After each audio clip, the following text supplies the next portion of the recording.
Welcome back. मुल्क में हुक्मरानी की जंग, वफाक पंजाब और खैबर पख्तूनख्वा में इक़्तिदार के लिए उम्मीदवार आमने सामने आ चुके हैं। मुस्लिम लीग नून ने शहबाज शरीफ को वजीर आज़म और मरियम नवाज को वजीर आला पंजाब नामजद कर दिया है। बानी पीटीआई ने अली अमीन गंडापुर को वजीर आला खैबर पख्तूनख्वा के लिए नामजद कर दिया। सिंध और बलोचिस्तान में वजारत आला के लिए ताहाल कोई नाम सामने नहीं आया। जी हाँ नाज़रीन, मुल्क में हुक्मरानी की जंग, वफाक पंजाब और खैबर पख्तूनख्वा में इक़्तिदार के लिए उम्मीदवार सामने आ चुके हैं। मुस्लिम लीग नून ने शहबाज शरीफ को वज़ीर आज़म और मरियम नवाज को वज़ीर आला पंजाब नामजद कर दिया है, जबकि बानी पीटीआई की बात करें तो उन्होंने अली अमीन गंडापुर को वज़ीर आला खैबर पख्तूनख्वा के लिए नामजद किया। और सिंध और बलोचिस्तान की बात करें तो वहाँ वजारत आला के लिए ताहाल कोई भी नाम सामने नहीं आया। जमात इस्लामी और पीटीआई का खैबर पख्तूनख्वा में गठजोड़ ना हो सका। खैबर पख्तूनख्वा में पीटीआई के साथ ताउन करने से इनकार कर दिया है।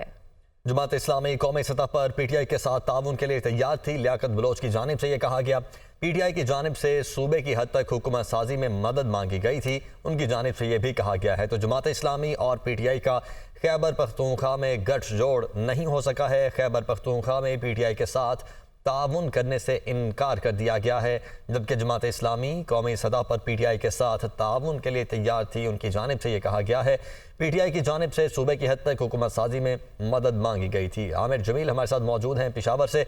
आमिर, क्या वजह है, अगर सूबे की हद तक मदद मांगी गई थी तो वहाँ तक इल्हाक क्यों नहीं मुमकिन था इनके लिए?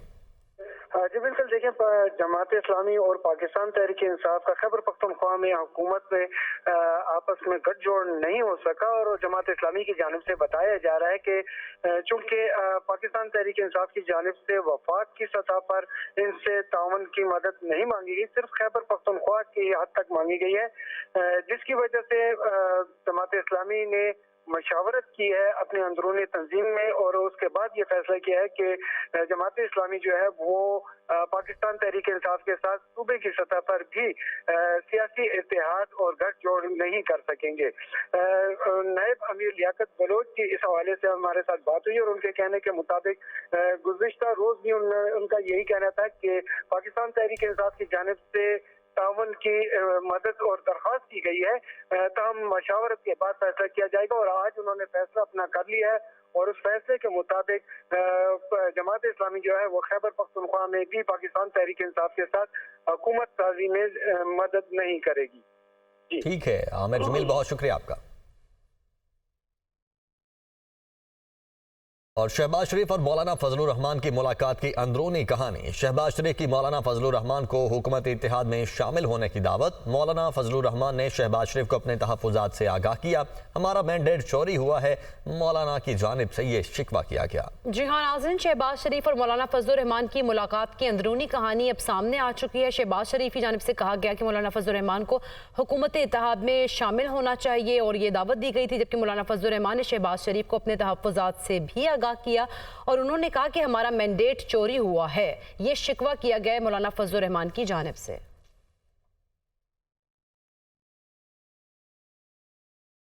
शहबाज शरीफ और मौलाना फजलुर रहमान की मुलाकात की अंदरूनी कहानी सामने आ चुकी है और ये शिकवा किया गया मौलाना फजलुर रहमान की जानिब से कि हमारा मैंडेट चोरी हुआ है, जबकि मौलाना फजलुर रहमान ने शहबाज शरीफ को अपने तमाम तर तहफ़्फ़ुज़ात से भी आगाह किया है। शहबाज शरीफ की जानिब से मौलाना फजलुर रहमान को हुकूमती इत्तेहाद में शामिल होने की दावत दी गई थी, जबकि उन्होंने अपने तहफ़्फ़ुज़ात से आगाह किया और फिर शिकवा भी किया कि हमारा मैंडेट चोरी हुआ है। अब ये जो उनकी मुलाकात की अंदरूनी कहानी थी सामने आ चुकी है।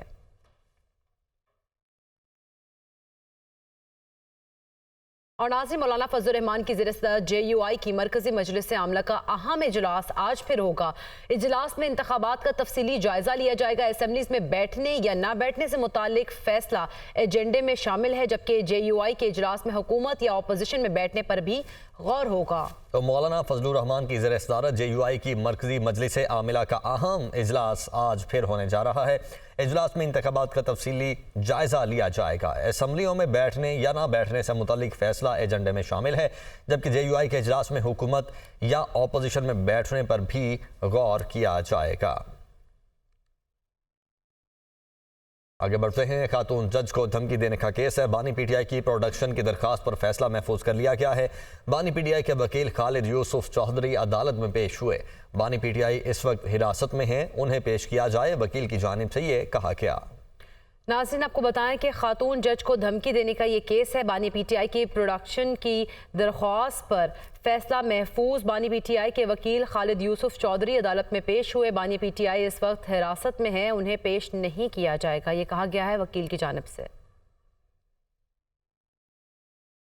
मोहम्मद खान भट्टी को गैर कानूनी तौर पर प्रिंसिपल सेक्रेटरी तैनात करने की दरख्वास्त पर समात। लाहौर हाई कोर्ट ने चौधरी परवेज इलाही की दरख्वास्त जमानत मंजूर कर ली है।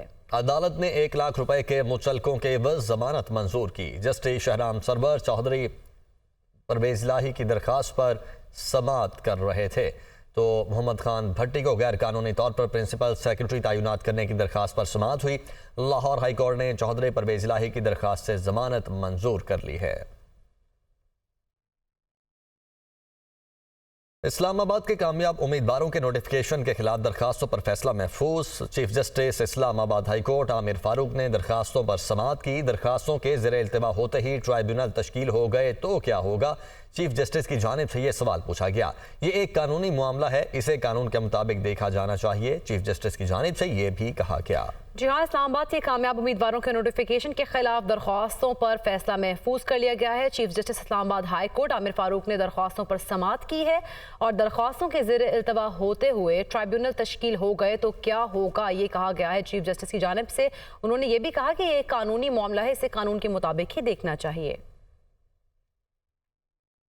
और नाज़रीन, NA 117 लाहौर में इंतखाबी नताइज के खिलाफ आज़ाद उम्मीदवार अली एजाज की दरख्वास्त पर फैसला महफूज। तमाम फॉर्म 45 हमारे पास मौजूद है। वकील ने कहा आप फाइल में तमाम फॉर्म 45 लगाएं, वो ज़रूरी है। मेंबर इलेक्शन कमीशन फॉर्म 47 की तश्कील के लिए रिटर्निंग ऑफिसर का दरवाज़ा बंद कर दिया गया, ऐसा कहा वकील अली एजाज ने। NA 117 लाहौर में इंतखाबी नताइज के खिलाफ आज़ाद उम्मीदवार अली एजाज वोटर की दरख्वास्त पर फैसला महफूज कर लिया गया है। तमाम फॉर्म 45 हमारे पास मौजूद हैं, वकील की जानिब से ये कहा गया है। जबकि इलेक्शन कमीशन में NA 58 चकवाल और PP 87 खुशाब की इंतखाबी उज़रदारियों की समात। रिटर्निंग ऑफिसर्स ने मुतल्लिका हलकों से मुतल्लिक रिपोर्ट जमा करवा दी है। इलेक्शन कमीशन के रिटर्निंग ऑफिसर्स की रिपोर्ट दरखास्त गुजार को देने की हिदायत। इलेक्शन कमीशन ने केस की मजीद समात 20 फरवरी तक मुलतवी कर दी। इसी पर बात करेंगे, वकार सैयद हमारे साथ मौजूद हैं। वकार, आगाह कीजिएगा इस समात के हवाले से। जी बिल्कुल, इलेक्शन कमीशन में इंतखाबी ज़रदारियों से मुतालिक केसेस की समात जारी है। जबकि NA 58 चकवाल PP 87 खुशाब से मुतालिक जो केस है उसकी समात हुई, जिसमें जो NA 58 जो उम्मीदवार हैं आज़ाद अयाज अमीर, उनके जो वकील हैं वो पेश हुए और उनकी जानिब से इस्तदा की गई है कि जब तक ये मामला जो है हल नहीं होता, इलेक्शन कमीशन जो है जो पहले नंबर पे आने वाले उम्मीदवार हैं उनके यानी उनके नताइज जारी करने से जो है वो रोके और इलेक्शन कमीशन इस पर स्टे दे, जिससे मुतालिक इलेक्शन कमीशन ने फैसला जो है महफूज किया है। जबकि इलेक्शन कमीशन के जो वकील है उन्हें दलाइल देते हुए उन्होंने कहा कि यहाँ पर जो अयाज अमीर है वो जीते हुए थे, ताम उनके वोट तब्दील करके एक लीगी जो कैंडिडेट है उनको जिताया गया है। जबकि उनकी जानिब से ये भी कहा गया कि जब फॉर्म 47 तरतीब दिया जा रहा था तो उसमें उनके जो कैंडिडेट थे उनको जो है वो यानी शिरकत की जो मदू नहीं किया गया था और उनकी गैर मौजूदगी में फॉर्म 47 जो है वो तश्कील दिया गया था। बहुत शुक्रिया वकार सैयद, आप हमें आगाह कर रहे थे।